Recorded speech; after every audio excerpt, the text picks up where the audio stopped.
Welcome back to Life's Sweet Journey. We figured since the weather is starting to cool down, we would share some of our favorite tips for cold weather RVing.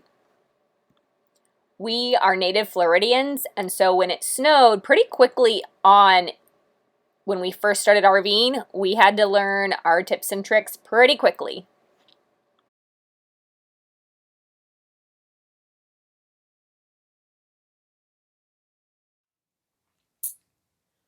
Propane is going to be your best friend in the winter, no matter what.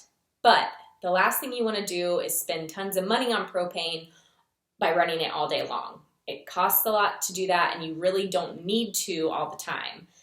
So during the day, there are some simple ways to kind of save your propane and also stay warm. So what we did was we got 2 electric space heaters. We got ours at Walmart, but you can find them on Amazon. They're just super simple temperature setting space heaters. You plug them in, so you do have to have electricity if you're going to run them. If you're boondocking, you'll need to stick with your propane, but they saved us a lot and kept us warm. What we did is we kept one in the living space, and then at night we would move one into the bedroom. And we would run it, but we would run them so that they were high enough to keep us warm, but not too high that they would keep the propane from switching on when you need it to. So you don't want to set them super high or super hot, because if they stay too hot and it's too hot inside the camper, your propane won't know to switch on. And you need your propane to switch on at night, especially when it is going to get below freezing, because you don't want your pipes to freeze. And so we would keep them on usually around 68. So it would keep us warm, but the propane would know to switch on if it got below that. And so that was helpful. We forgot to do that the first night, which is what made us realize we needed to do that, because our pipes froze because we forgot that, oh yeah, we need the propane to switch on.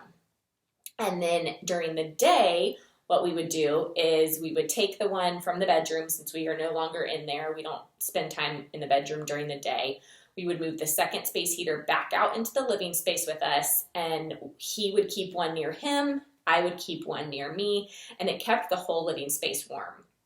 Especially in the morning when you just want to be warm and toasty, what we would do is I would put mine directly under the recliner foot. So I'd put the foot of the recliner up, get my blanket, put it on me, and I would put the space heater just kind of right in that space where the recliner pops up, and it creates this whole little bubble of just warm happiness.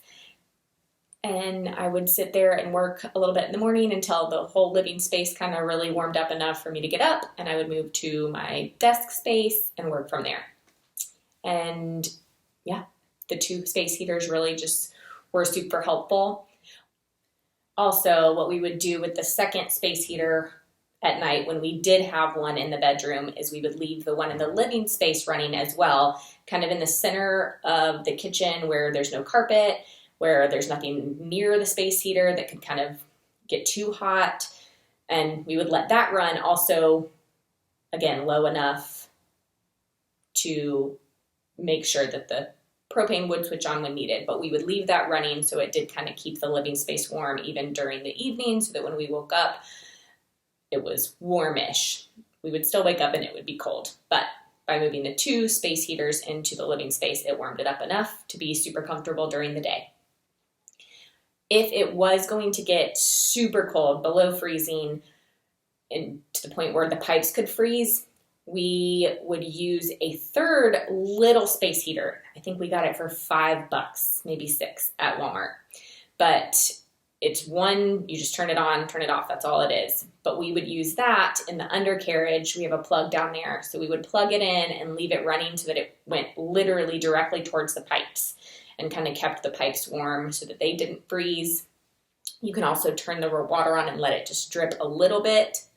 Or if it's going to get really, really cold, and a lot of parks will make this decision for you, but if it's going to get really, really cold, you'll completely turn off the water that hooks up from, the groundwater to the camper. You'll remove that hose, drain it so that even the water sitting in the hose doesn't freeze, because that can burst your pipe. or sorry, not your pipe. That can burst your hose even if you don't have it turned on to the pipe. Any sitting water that could freeze could break your hose. But just completely turn the water off that's running to the camper. And then all you have at that point is the water that's sitting in your tank. Again, make sure it's staying heated with either the propane or the little electric heater in the undercarriage. And that was what we did to kind of stay warm. Just 2 electric space heaters and a 3rd little baby one for the undercarriage. And of course, just make sure you're stocked up on propane. The last thing you want to do is run out of propane, because you will still use it along with the electric space heaters. And we ran out of propane, I think, one time, and then never made that mistake again. Because as Floridians out in the snow, that was a learning experience.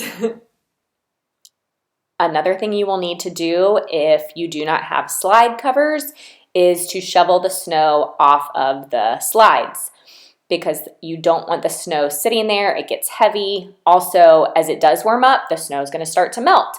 And because it's been kind of sitting there pushing against your weather stripping, you don't want it dripping into your camper, especially if your weather stripping is dated or prone to leaks.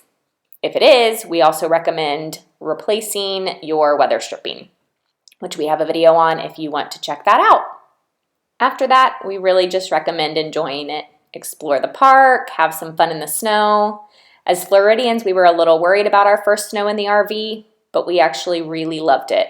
It was completely magical. We loved the snow.